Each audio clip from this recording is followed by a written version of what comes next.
Hello guys, so this is my next video lecture on Java programming, and the topic for today's discussion will be this keyword.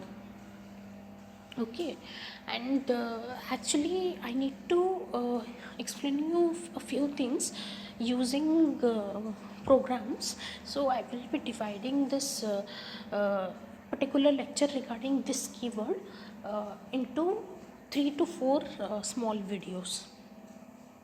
So this keyword is a reference variable and it refers to the current object. Okay, now how do we use this keyword? It can be used to return the current class instance from the method. Okay, it can be passed as argument in the constructor call. Okay, actually it will be better if I explain you all this one at a time. I should be telling you the ways in which we use this keyword, otherwise you will get confused. Okay, okay, yeah, so okay, so for example we want to refer current class instance variable. Okay, so how is it done?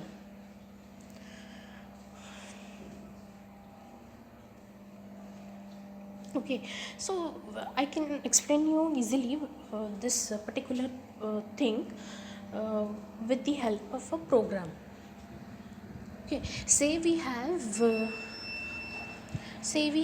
first write a program without using this keyword, and later on I will explain you the same thing using this keyword. So we will get to know what is the advantage. So basically how we refer to the data, the instance variables of a particular class using this keyword, that we need to know.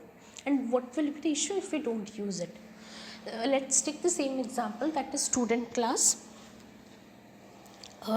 And suppose it has three member variables, instance variables, that is int roll number, string name, and float height. Okay, so suppose we have one constructor, and with the help of it we will be assigning values to roll number. So there will be three parameters, one of integer type, another of string type, other one of float type, and there will be three assignment statements. Finally we will be having a function called display function. Okay, with the help of it we will be displaying roll number, appended space, appended name of the student, appended space, appended height of the student.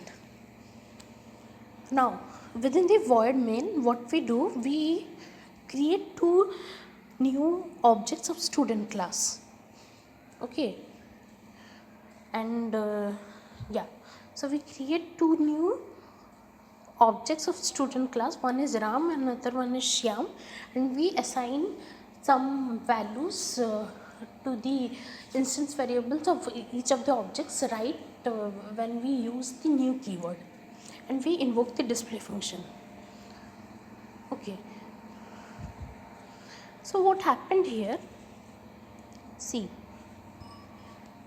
so yeah, so like one another thing, in this case when we are using the student constructor, we will be using the parameters within the constructor, that is for the parameterized constructor.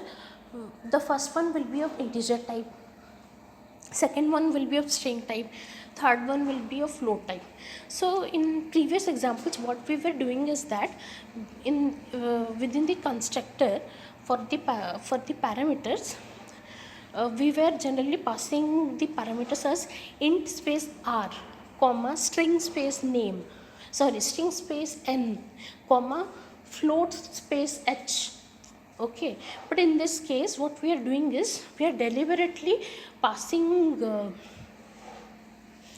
the parameters as with name as int space roll number, that is the same names, the name of the instance variable is also roll number, then comma string name, the name of the instance variable is also name, and then float height, and the name of the instance variable is also height.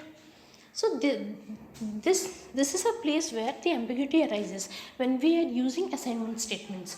So here the assignment statements will be like roll number equals to roll number, name equals to name, fee equals to fee. So it is it will be difficult to decode it what exactly we are trying to say here. So here the output will be the default values of an integer, the default value of a string, and the default value of a float type variable. However, this problem can be fixed by using this keyword to distinguish between the local variable and instance variable. Okay, so what correction we are doing here is, so within the parameterized constructor body, we are writing this dot roll number equals to roll number semicolon, then this dot name equals to name semicolon, then this dot fee equals to fee semicolon. Okay, so now whatever values we will be passing through the with the help of new keyword, while creation of the object with the help of new keyword, whatever values for the